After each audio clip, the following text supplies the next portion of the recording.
கிறிஸ்துவுக்குள் பிரியமானவர்களே, ஆண்டவராகிய இயேசு கிறிஸ்துவின் நாமத்தினாலே உங்களை நான் வாழ்த்துகிறேன். கர்த்தர் உங்களை ஆசீர்வதிப்பாராக. என் சார்பாகவும் என் குடும்பத்தின் சார்பாகவும் எங்கள் ஊழியத்தின் சார்பாகவும் உங்களுக்கு என் அன்பின் வாழ்த்துக்களை, கிறிஸ்மஸ் புத்தாண்டு நல்வாழ்த்துக்களை தெரிவித்துக் கொள்கிறேன். கர்த்தர் நிச்சயமாய் உங்களை ஆசீர்வதிப்பார். உங்களை உயர்த்த அவர் வல்லமை உள்ள தேவனாக இருக்கிறார். 2000 வருடங்களுக்கு முன்பதாக இந்த உலகத்தில் ஒரு மனிதனாக அவர் பிறந்தார்.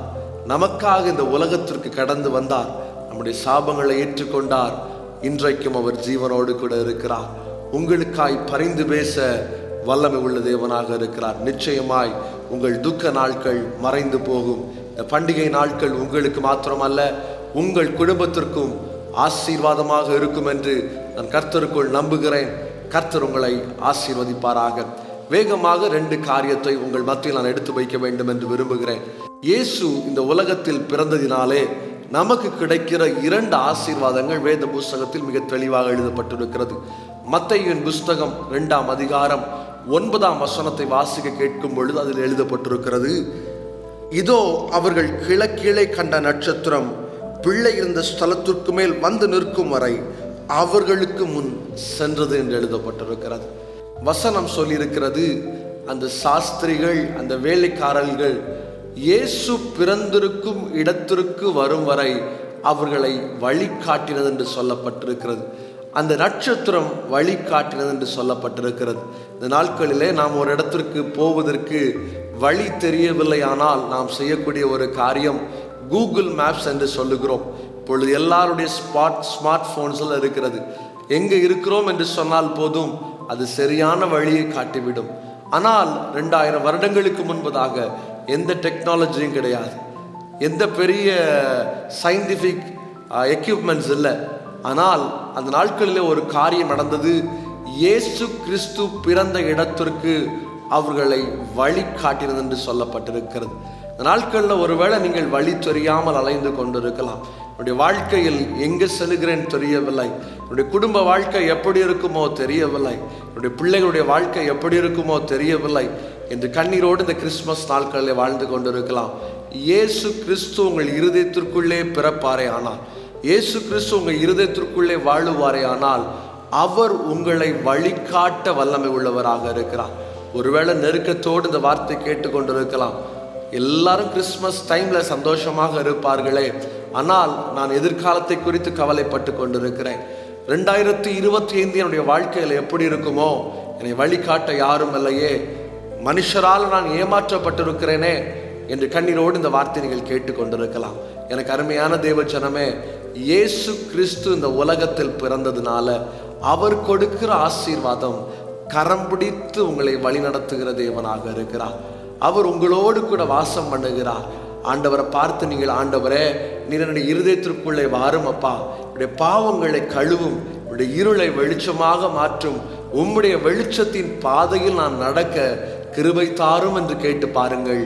நிச்சயமாய் கர்த்தர் உங்களை நடத்துவார். அந்த உயரங்களில் வைத்து அழகு பார்க்க நாம் ஆராதிக்கிற தேவன் நல்லவராக இருக்கிறார். அந்த நாட்களில் எந்த எக்யூப்மெண்ட்ஸுமே இல்லை, ஆனால் அந்த வெளிச்சம் வழி காட்டி இருக்கிறது. இன்றைக்கு வழி இல்லாமல் எல்லாம் அடைக்கப்பட்டிருக்கிறதே, என்னுடைய ஆசீர்வாதங்கள் அடைக்கப்பட்டிருக்கிறதே. இந்த கிறிஸ்மஸ் நாட்களில் நான் உடைந்து போயிருக்கிறேன் என்ற வார்த்தையை நீங்கள் கேட்டுக்கொண்டிருக்கலாம். ஆண்டவர் உங்களை பார்த்து தெளிவாக சொல்லுகிறார், தேவனுடைய பிறப்பை நீங்கள் நம்பும் பொழுது அவர் உயிரோடு இருக்கிறார், என்னை ரட்சிப்பார், என்னை வழிநடத்துவார் என்று நீங்கள் விசுவாசிக்கும் பொழுது நிச்சயமாய் கர்த்தர் உங்கள் சூழ்நிலைகளை மாற்றுவார், நெருக்கங்களை மாற்றுவார். அடுத்த வருடம் நீங்கள் எங்கு செல்ல வேண்டும், எந்த காரியத்தை செய்ய வேண்டும் என்று கற்றுத்தருகிற தேவ ஆவியானவராக இருக்கிறார். நிச்சயமா இந்த பண்டிகை நாட்களில் அவர் உங்களை வழிநடத்துவார், ஆசீர்வதிப்பார், உங்களை பாதுகாக்கிற தேவனாக இருக்கிறார்.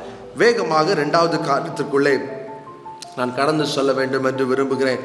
மத்தேயு 2ஆம் அதிகாரம் 10ஆம் வசனத்தை வாசிக்கும் பொழுது அதில் எழுதப்பட்டிருக்கிறது, அவர்கள் அந்த நட்சத்திரத்தை கண்ட பொழுது மிகுந்த ஆனந்த சந்தோஷம் அடைந்தார்கள். இந்த கிறிஸ்மஸ் நாட்களிலே தேவன் கொடுக்கிற ஒரு பெரிய ஒரு ஆசீர்வாதம் சமாதானம். இன்னைக்கு எத்தனையோ குடும்பங்கள் சமாதானத்தை இழந்து போயிருக்கிறது. எத்தனையோ குடும்பங்கள் இன்னைக்கு சீரழிக்கப்பட்டிருக்கிறது. எத்தனையோ குடும்பங்கள் துன்பத்துக்குள்ளே தள்ளப்பட்ட அனுபவத்திற்குள்ளே வாழ்ந்து கொண்டிருக்கிறார்கள். இயேசுவானவர் உங்கள் இருதயத்திற்குள்ளே பிறப்பாரே ஆனால், இயேசுவானவர் உங்கள் வாழ்க்கையில் கடந்து வருவாரே ஆனால், உங்கள் குடும்பத்திற்குள்ளே தேவன் கடந்து வருவாரே ஆனால், நான் தீர்க்க தரிசனமாக சொல்ல முடியும், உங்கள் வாழ்க்கையில் சந்தோஷம் கடந்து வரும். உங்கள் வாழ்க்கையில் துக்கம் மாறும். நீங்கள் எதிர்பார்க்கிற காரியங்களை நிச்சயமாய் தேவன் உங்களுக்காக செய்து முடிப்பார். நீங்கள் எதிர்பார்க்கிற காரியங்களை கர்த்தர் உங்கள் கண்கள் முன்பதாக காணும்படியாய் கர்த்தர் கிரியை செய்கிற தேவனாக இருக்கிறார். எனக்கு அருமையான தேவ பிள்ளைகளே, 2 ஆசீர்வாதங்கள் எழுதப்பட்டிருக்கிறது. முதலாவது எழுதப்பட்டிருக்கிறது, வழி காட்டுவார். இயேசுவே வழியும் சத்தியமும் ஜீவனுமாக இருக்கிறார். அவர் இல்லாமல் இந்த உலகத்தில் வாழுவது லேசான காரியம் அல்ல, கடினமான காரியம். பரலோகம் செல்ல வேண்டுமானால் இயேசுவை உங்கள் முன்பதாக தூக்கி வையுங்கள். கிறிஸ்மஸ் என்பது டிசம்பர் 25 நம்முடைய வாழ்க்கையில் கிறிஸ்மஸ் அல்ல.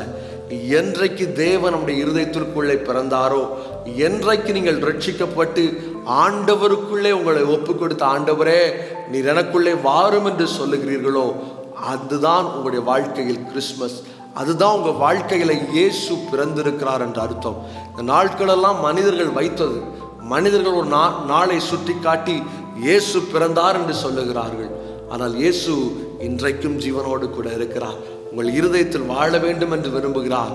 கரம் பிடித்து வழி நடத்த வேண்டும் என்று விரும்புகிறார். ஒப்பு கொடுங்கள், கர்த்தர் உங்களை ஆசீர்வதிப்பார். 2வதாக ஒரு அனுபவத்தை பார்க்கிறோம். சந்தோஷத்தை கொடுக்கிற தேவனாக இருக்கிறார். ஆதியாகம புஸ்தகத்தில் ஒரு வசனம் இருக்கிறது. 1ஆம் அதிகாரம் 4ஆம் வசனம் விதமாக சொல்லப்பட்டிருக்கிறது. வெளிச்சம் நல்லதென்று தேவன் கண்டார், வெளிச்சத்தையும் இருளையும் தேவன் வெவ்வேறாக பிரித்தார். வெளிச்சம் என்பது சமாதானத்தை காட்டுகிறது. இன்னைக்கு எத்தனையோ பேருடைய வாழ்க்கையில இருள் நிரம்பி இருக்கிறது. பணம் இருக்கிறது, ஆள்பலன் இருக்கிறது, எல்லா காரியத்திலையும் உயர்ந்த நிலைமையில் இருக்கிறார்கள். ஆனால் இருதயத்தில் ஏதோ ஒரு ஓரத்தில் நொறுக்கப்பட்ட அனுபவத்தோடு பிள்ளைகளுக்காக கதறி கொண்டு இருக்கிறார்கள். பிள்ளைகளுடைய வாழ்க்கை எப்படி இருக்குமோ, ஆசீர்வாதத்தை நான் பார்க்க முடியுமா, குடும்பத்தில் ஒரு உயர்வை பார்க்க முடியுமா, கண்ணீரோடு இந்த வார்த்தை கேட்டுக்கொண்டிருக்கலாம். வசனம் சொல்லி இருக்கிறது, இருளை தேவன் வெவ்வேறாக பிரித்தார். வெளிச்சத்தை பிரிக்கிறார், இருளை உங்க வாழ்க்கையில அகற்றுகிறார். In the beginning there was nothing. அதுல ஒன்றுமே இல்லை, வெறுமையாக இருந்தது. எப்பொழுது தேவனுடைய வார்த்தை கடந்து வந்ததோ, தேவனுடைய வார்த்தை சகலவற்றையும் உருவாக்குகிற வார்த்தையாக இருக்கிறது. நிச்சயமாய் கர்த்தர் இந்த கிறிஸ்மஸ் நாட்களில் உங்கள் வாழ்க்கையில் ஒரு துவக்கத்தை உண்டு பண்ணுவார், ஒரு ஆரம்பத்தை கொடுக்க போகிறார். உங்கள் துக்க நாட்கள் மாறும், சந்தோஷத்தை உங்களுக்கு கொடுப்பார்.